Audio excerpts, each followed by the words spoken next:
nous suivons le chevalier de la charrette. Il a passé l'épreuve du lit à la lance enflammée. Il a passé le guet défendu. Il a passé l'épreuve de la demoiselle tentatrice, et donc les errances des amours terrestres. La nouvelle épreuve qu'il va affronter a sans doute un caractère plus spirituel. Il se trouve près d'une église et de son cimetière attenant, enclos de murs.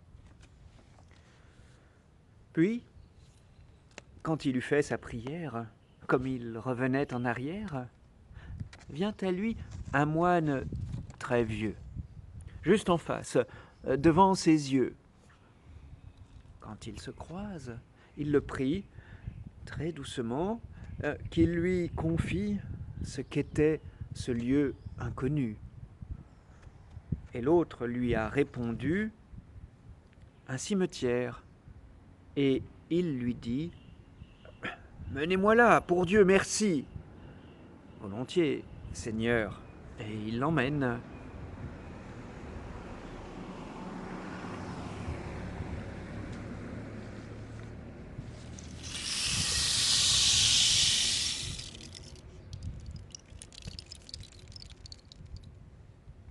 Il y entre et voit par dizaines les plus magnifiques des tombes qu'on put trouver jusque à Dombes, ou de là jusqu'à Pampelune.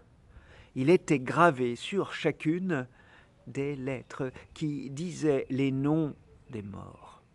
Et puis, nous y serons.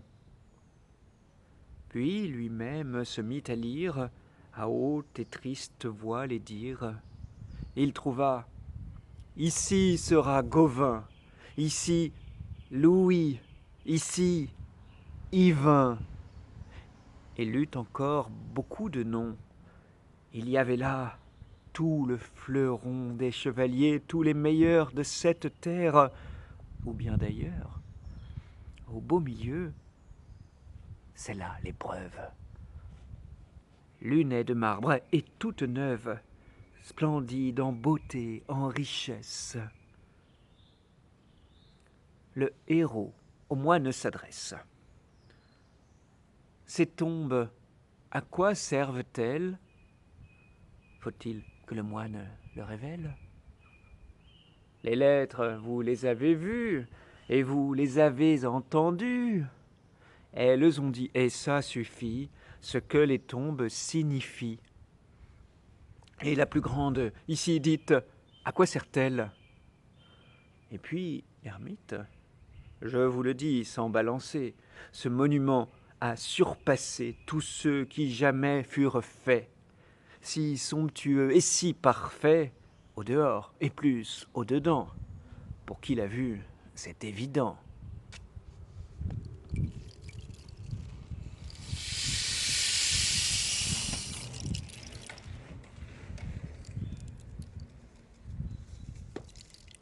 Mais ne vous en souciez point, ce serait inutile et vain. Vous n'en pouvez voir l'intérieur, car cet homme plein de vigueur pourrait à peine la lever pour pouvoir dedans l'observer. Elle est couverte d'une dalle, d'une grande pierre sépulcrale, que seuls peuvent lever 7 hommes, plus forts que vous et moi ne sommes. Pourtant, les lettres qui sont là disent « Celui qui lèvera de ses propres forces la stèle libérera tous ceux et celles qui sont prisonniers au pays dont jamais humain n'est sorti, s'il n'est là-bas lui-même né. Nul n'en est jamais retourné. Les étrangers sont en prison. Ceux du pays, dans leur maison, libres d'aller et de venir. Le chevalier s'en va saisir la lourde dalle et la soulève facilement comme en un rêve, mieux que 10 hommes ne le fissent, quelque acharnement qu'ils y missent. Et le moine s'en ébahit, on eût cru qu'il s'évanouit.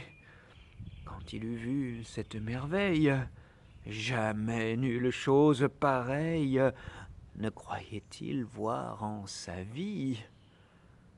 Il dit, « Seigneur, j'ai grande envie que vous m'apprissiez votre nom. Me le donneriez-vous » ? Moi ? Non. Fait le chevalier, par ma foi. Vraiment, fait-il, c'est dur pour moi. Pourtant, si vous me le disiez, en vrai courtois vous agiriez, et vous y gagneriez beaucoup. D'où, de quel pays êtes-vous ? Je suis chevalier, je naquis au pays de l'ogre, j'ai dit, et je voudrais en être quitte. Quant à vous, s'il vous plaît, redites, qui couchera dans ce cercueil ?